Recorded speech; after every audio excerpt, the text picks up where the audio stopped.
Hello guys, আসসালামু আলাইকুম। আবারও চলে এসেছি আপনাদের সামনে নিউ একটি রেসিপি নিয়ে। আজকের রেসিপিটা হচ্ছে লাল লাল চিংড়ি মাছ ভুনা। আমি তো অলওয়েজ ট্রাই করি আপনাদেরকে সহজ এবং ইয়ামি ইয়ামি রেসিপি দিতে। বিলিভ মি, আজকের রেসিপিটা হবে সেরা। শুধু তারাই বুঝবে যে কেন আমি এই রেসিপিটাকে সেরা বলতেছি, যারা এই রেসিপিটা ট্রাই করবে। তো আমি সবাইকে বলবো, সবাই প্লিজ এই রেসিপিটা একবার বাসায় ট্রাই করে খাবেন। অনেক ইয়ামি হয়েছিল। তো চলেন রেসিপির পুরো প্রসেসটা শেয়ার করি আপনাদের সঙ্গে। এই যে আমি কিছু চিংড়ি মাছ নিয়েছি, যেটা আমি খুব ভালো করে ধুয়ে পরিষ্কার করে নিয়েছি। এরপরে আমি মাছগুলোতে মশলা মাখিয়ে নেব। আর মশলার ভিতরে ছিল হচ্ছে একটু মরিচের গুঁড়া, লবণ। এরপরে এখন এই মশলাগুলো আমি মাছের গায়ে খুব ভালো করে মাখিয়ে নেব, যেন করে প্রত্যেকটা মাছের গায়ে মশলাগুলো খুব ভালো করে মেখে যায়। এরপরে আমি মাছগুলোকে হালকা করে ভেজে নেব।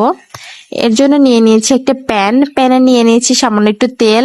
এখন এই তেলে আমি মাছগুলোকে একদম হালকা করে ভেজে নেব, বেশি ভাজা যাবে না।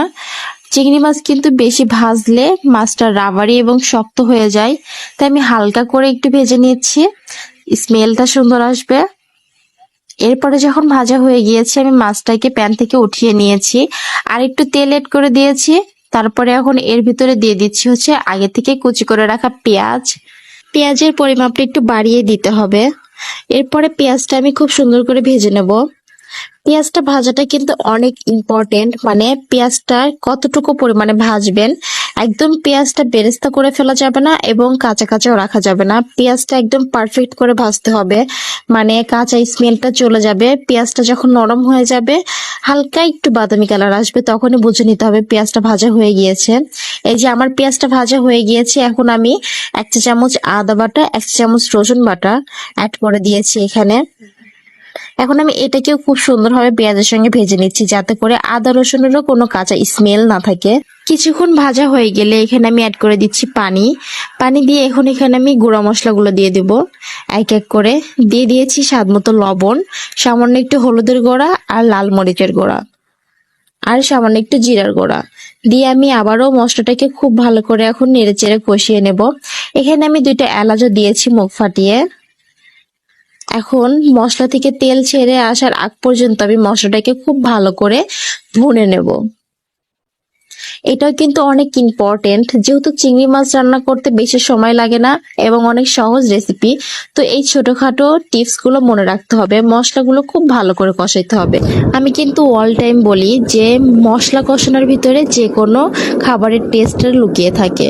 তো মশলাটা খুব ভালো করে কষানো হয়ে গিয়েছে। এখন আমি এখানে পর্যাপ্ত পরিমাণে পানি দিয়ে দিব, যতটুকু আমার প্রয়োজন। আপনারা আপনাদের মাছ এবং মশলা অনুমান করে পানিটা দিবেন। তো আমার পানিটা দেওয়া হয়ে গেছে। পানিতে যখন বলক চলে আসবে, তখন এখানে আমি মাছ অ্যাড করে দিচ্ছি। এখন কিছুক্ষণ আমি মাছটাকে রান্না করে নিব, ঝোলটা একটু টেনে আসা পর্যন্ত। তো ঝোলটা যখন একটু টেনে এসেছে, তখন আমি এখানে কিছু কাঁচামরিচ মাঝখান থেকে ছিঁড়ে দিয়ে দিয়েছি। এতে করে কাঁচামরিচের খুব সুন্দর একটি সুঘ্রাণ ছড়াবে পুরো রান্নাতে। এর মাঝে বলি, আমি জানি আপনারা আমার থেকে হয়তোবা আরো সুন্দরভাবে রান্না করতে পারেন, কিন্তু আমি যেভাবে রান্নাগুলো করি সেভাবে আপনাদের সঙ্গে শেয়ার করি। আশা করছি আমার রান্নাগুলো আপনাদের সবার ভালো লাগবে। আর আমি হাম্বল রিকোয়েস্ট করব যে এই রেসিপিটা আপনারা বাসায় একবার ট্রাই করে খাবেন। বিলিভ মি, আপনারা ফিদা হয়ে যাবেন। এত মজা হয়েছিল আজকের রেসিপিটা। ট্রাই করবেন, খাবেন এবং আমাকে কমেন্টে এসে বলবেন যে ধন্যবাদ আপু এত সুন্দর একটা রেসিপি শেয়ার করার জন্য। আপনাদের লাইক এবং কমেন্টস আমাকে অনেক উৎসাহ দেয় নেক্সটে আরো মজার রেসিপি নিয়ে আসতে। তো সবাই আমার পেজটা লাইক ফলো দিয়ে পাশে থাকবেন, সাপোর্ট করবেন। আর সবাইকে অনেক ধন্যবাদ জানাচ্ছি ভিডিওটা শেষ পর্যন্ত দেখার জন্য। Enough for today. আল্লাহ হাফেজ।